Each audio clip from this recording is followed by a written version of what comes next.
Olá! Nesse vídeo você terá uma breve introdução sobre modelos cosmológicos e um resumo sobre a vida pessoal e acadêmica de Johannes Kepler.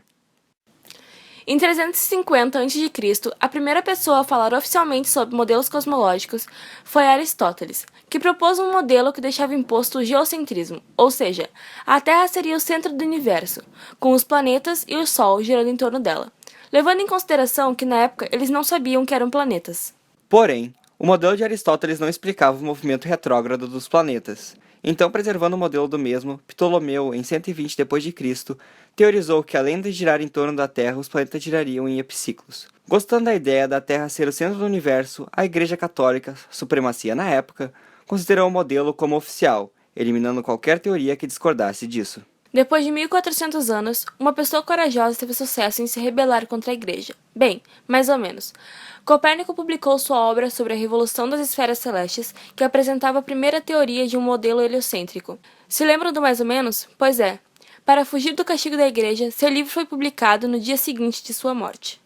A teoria de Copérnico tinha um grave erro. Ela não conseguia prever com precisão os movimentos dos corpos celestes. Então, caberia a Kepler resolver esse problema. Bom, vamos começar pelo início de tudo. Johannes Kepler nasceu na cidade de Weilderstadt. na Alemanha, em 27 de dezembro de 1571. E seu interesse pela astronomia começou logo na infância, pois ele era influenciado pela sua mãe, que o levava para observar cometas e aos 9 anos viu seu primeiro eclipse lunar.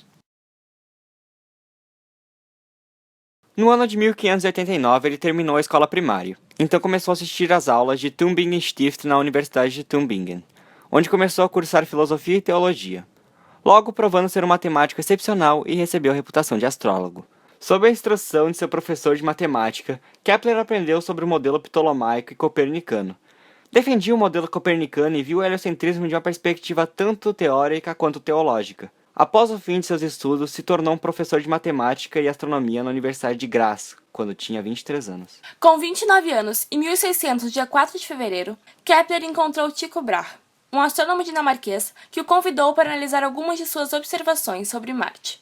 Kepler se interessou pelas suas pesquisas, bem como Brahe se interessou pelas teorias de Kepler. Após algumas discussões, se reconciliaram e começaram a trabalhar juntos. Depois de um ano com muitos acontecimentos, Brahe faleceu inesperadamente em 24 de outubro de 1601. Depois disso, Kepler foi nomeado seu sucessor, como matemático imperial com a responsabilidade de concluir seus trabalhos inacabados. Utilizando os dados deixados por Brahe após sua morte, Kepler conseguiu determinar as diferentes posições da Terra em relação a Marte, e assim traçando a órbita de nosso planeta. Neste meio tempo, ele desenvolveu suas leis.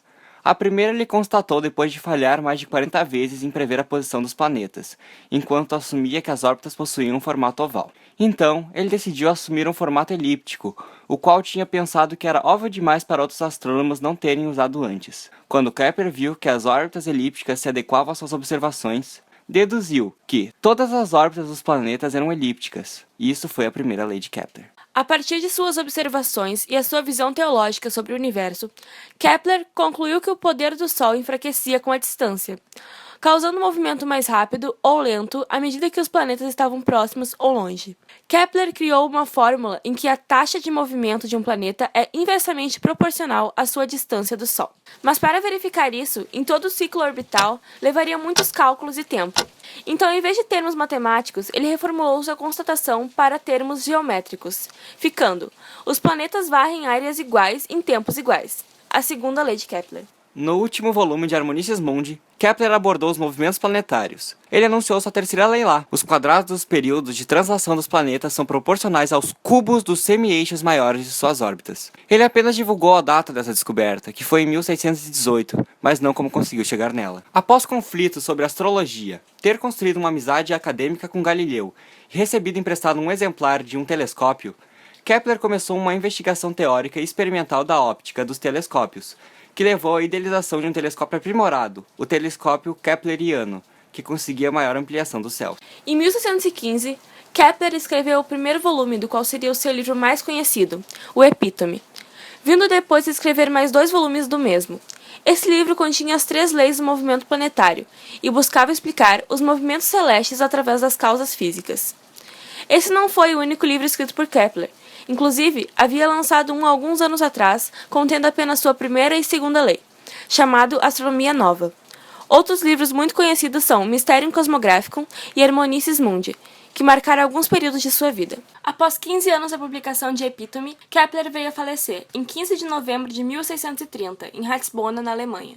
As leis de Kepler foram importantes para o nosso entendimento do cosmos. Então, faremos uma breve recapitulação das leis dos movimentos planetários. A primeira lei diz: cada planeta revolve em torno do Sol em uma órbita elíptica, com o Sol ocupando um dos focos da elipse. Ou seja, todos os planetas orbitam o Sol em um formato elíptico. A segunda lei diz: a linha reta que une o Sol ao planeta varre áreas iguais e intervalos de tempos iguais, concluindo que, quanto mais perto do Sol, mais rápido é a órbita de um planeta, e quanto mais longe, mais lenta ela é. A terceira lei diz: os quadrados dos períodos orbitais dos planetas são proporcionais aos cubos dos semi-eixos maiores das órbitas. Resumindo, quanto mais longe um planeta estiver do Sol, mais tempo levará para completar a sua órbita. Podemos concluir que Kepler foi uma pessoa muito importante para o mundo da ciência, contribuindo para inúmeros campos, como a física, astronomia e astrologia. Esperamos que tenham gostado do vídeo.